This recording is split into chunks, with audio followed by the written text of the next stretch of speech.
জীবনে কি কাজ করতে পারবেন না, কি নিয়ন্ত্রণ করতে পারছেন না, কি পেলেন না, কি খারাপ হয়েছে, এসব বিষয় বেশি ভেবে ভেবে নিজের শক্তি নষ্ট করবেন না। তার বদলে কি করতে পারবেন, কি ভালো হচ্ছে, কি পেয়েছেন, কিভাবে নিজেকে নিয়ন্ত্রণ করতে পারবেন, এইসব বিষয় শক্তি খরচ করুন। জীবন সংক্ষিপ্ত, সময় অনন্ত। আমাদেরকে মূল্যবান সময় কাজে লাগাতে হবে।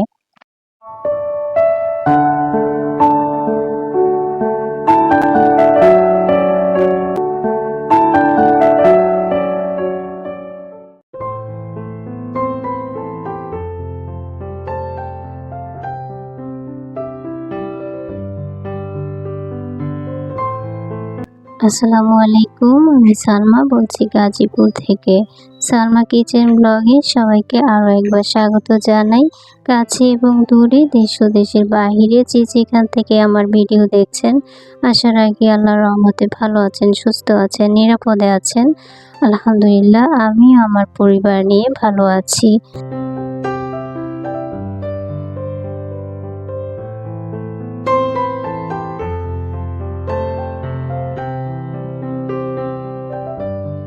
ভিডিও শুরুতে সবাইকে একটি রিকোয়েস্ট করে নিচ্ছি, প্লিজ সবাই ভিডিওটি একটি লাইক দিয়ে পুরো ভিডিও কন্টিনিউ করবেন। আজকের ভিডিও শুরুতে এই যে আমার ওয়াশিং মেশিনটা স্টার্ট করে দিয়েছি, তো এখানে কাপড় ধোয়া হচ্ছে। আর সকালে আমার হাজব্যান্ডকে চা বানিয়ে দিয়েছিলাম, তো অনেক চা খেয়ে নিয়েছি। এই ভিডিওটা হচ্ছে অনেক দিন আগের, তো তখন আমি রোজা ছিলাম আর কি, ওনাকে একাই চা করে দিয়েছিলাম। আর মেয়ে ছিল বাসায়, উনি জিজ্ঞেস করছিলেন যে মেয়েকে চা দেওয়া হয়েছে কিনা, তো ওখানে আমি একাই রোজা ছিলাম আর কি।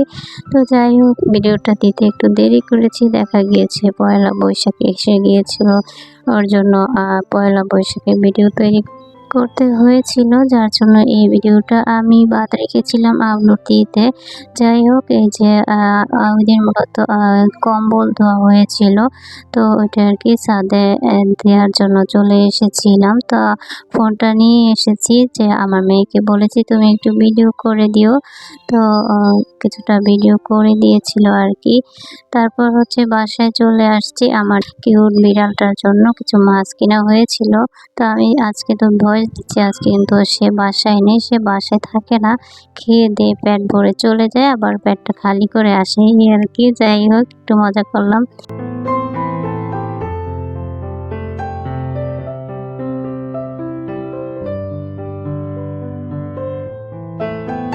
এরপর হচ্ছে এই যে রান্নায় চলে আসলাম, দুপুরে রান্না করে নিব, এর জন্য মাছ ভেজে নিচ্ছিলাম। তো এই ভিডিওটা হচ্ছে কয়েকদিনের ভিডিও আর কি, আমি একসঙ্গে অ্যাড করে একটা দিনের গল্প বানিয়েছি। তো পাবদা মাছ ভেজে নিচ্ছি। পাবদা মাছ হচ্ছে আমার পরিবারের জাতীয় মাছ বলা যায়। পাবদা মাছ আমরা ভীষণ পছন্দ করি, তো খেতে কিন্তু খুব ভালো লাগে। পাবদা মাছ, রুই, কাতলা, এই তিনটা মাছই আমরা বেশি খাই, আর চিংড়ি মাছ কমই খাওয়া হয় অ্যালার্জির কারণে। যাই হোক, এরপর হচ্ছে যে এখানে ভাজি বসিয়ে দিয়েছিলাম, ঢেঁড়স ভাজি আর কি, অফ ক্যামেরাতেই বসিয়ে দিয়েছিলাম, একটু ভিডিও করে নিলাম।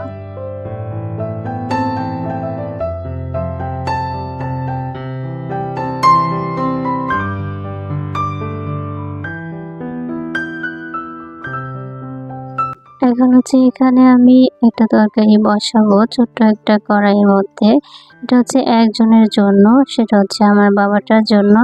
ওর অ্যালার্জি রয়েছে, বেগুন খেলে, গরুর মাংস খেলে শরীর চুলকায়, এজন্য দেখা যায় ও ভয় পেয়ে বেগুন তো খাই না। ওর খুব ফেভারিট সবজি হচ্ছে বেগুন, কিন্তু খায় না। আর গরুর মাংস একবার খেলে আরেকবার খায় না। তো এজন্য আমি যখন বেগুন তরকারি পাকাই, ওর জন্য আলাদা করে মাছ ভেজে রাখি বা ভুনা করে দিই, অথবা আলু দিয়ে তরকারি পাকিয়ে দিই আর কি। তো ওর জন্য এখন তরকারিটা এখানে বসিয়ে দিচ্ছি। তো প্রথমে তেল পেঁয়াজ দিয়ে দিয়েছি, তারপরে পেঁয়াজ দেওয়ার পরে আমি কিছুটা লবণ অ্যাড করে দিই, যাতে করে পেঁয়াজটা খুব তাড়াতাড়ি নরম হয়ে যায়। তো পেঁয়াজটা যখন একটু কালার চেঞ্জ হয়ে আসবে, ভাজা ভাজা হবে, তখন আমি এখানে হলুদের গুঁড়া, ধনিয়া গুঁড়া, জিরার গুঁড়া, মরিচের গুঁড়া দিয়ে মশলাটা ভালো করে কষিয়ে নেব। তারপর সবজি বা আলু অ্যাড করব। কিন্তু আমি হচ্ছে মাছের তরকারিতে আদা রসুন ব্যবহার করি না। আদা রসুন শুধুমাত্র মাংসে ব্যবহার করি, মাছের তরকারিতে কখনো ব্যবহার করি না। আমার আপুদেরকে দেখেছি ব্যবহার করতে, তবে আমি কিন্তু করি না।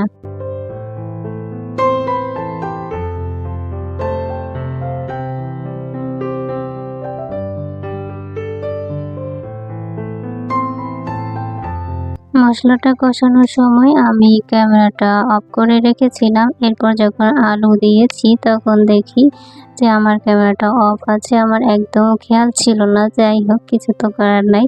তো আলু দিয়ে আমি কষিয়ে নিচ্ছিলাম। এরপর হচ্ছে টমেটো দিয়ে দিলাম। টমেটো দিয়ে নেড়েচেড়ে ঢেকে দিব। টমেটো থেকে যে পানিটা বের হয়ে আসবে এটা দিয়ে আলুটা সিদ্ধ হয়ে যাবে। তারপর গরম পানি অ্যাড করে তরকারিটা পাকিয়ে নেব আর কি।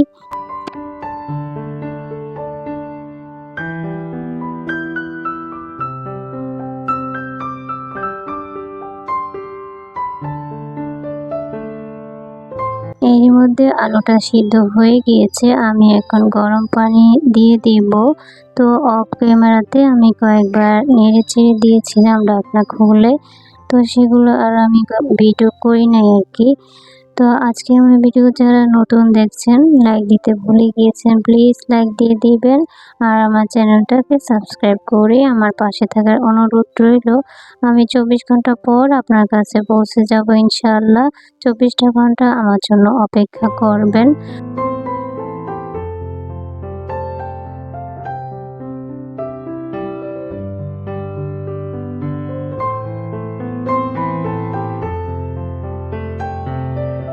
আর সাবস্ক্রাইব করে কেউ সাবস্ক্রাইব কেটে দিবেন না। আমি প্রতি ভিডিওতেই বলি, প্লিজ আমার পাশে থাকবেন। ভিডিও দেখতে থাকেন, দেখতে দেখতে ভালো লাগবে একসময়। তো যারা এই কাজটা করে দিয়েছেন তাদেরকে অসংখ্য অসংখ্য ধন্যবাদ জানাই। এদিকে কথা বলতে বলতে কিন্তু আমার তরকারিটা প্রায় হয়ে এসেছে।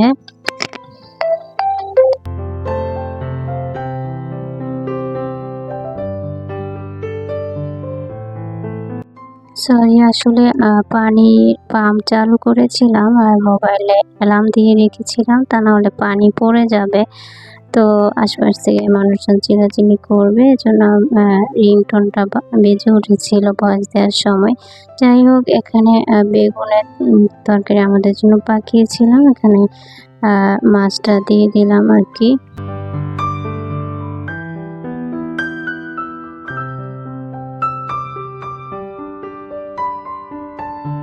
এটা হচ্ছে বিকালের ভিডিও। তো আমার হাজব্যান্ড একটা বড় প্রজেক্টের কাজ পেয়েছে। তো উনি খুশি হয়ে আমাদের জন্য রসমালাই নিয়ে আসছে।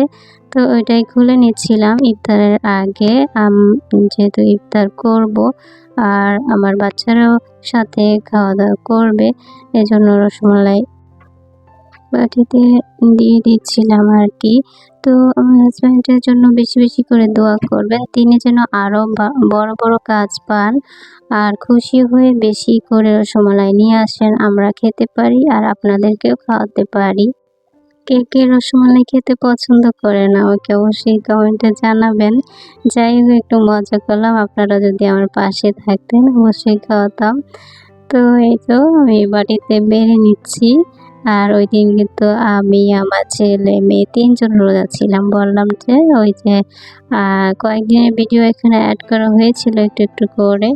তো ওইদিন আমরা ৩ জন রোজা ছিলাম, রোজা রেখেছিলাম আর কি। আমার হাজব্যান্ড রোজা ছিলেন না, উনি ৩টা রোজা রেখে অসুস্থ হয়ে পড়েছিলেন। তো তারপর আর রাখতে পারেননি। তো আমি কিন্তু শাওয়াল মাসের সবগুলো রোজা আলহামদুলিল্লাহ করে নিয়েছি। ভয়ে ভয়ে ছিলাম আমিও যে আমি পারবো কি না। তো আল্লাহ তাআলার কাছে প্রার্থনা করেছি প্রতিদিন রাত্রে উঠে তাহাজ্জুদ নামাজ পড়ে যে আল্লাহ, আমি যেন রোজাগুলো রাখতে পারি। তো তুমি দোয়াটা কবুল করে নাও। তো আলহামদুলিল্লাহ আমি রোজা রাখতে পেরেছি। অনেক অনেক শুকরিয়া জানাই আল্লাহ তাআলার কাছে। এদিকে কথা বলতে বলতে কিন্তু আমি আমার ভিডিও শেষ প্রান্তে চলে এসেছি।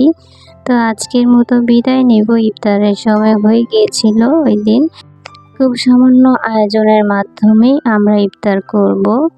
এই যে আমরা ইফতার করে নেব। তো আজকের মতো বিদায়। আল্লাহ হাফেজ। আসসালামু আলাইকুম।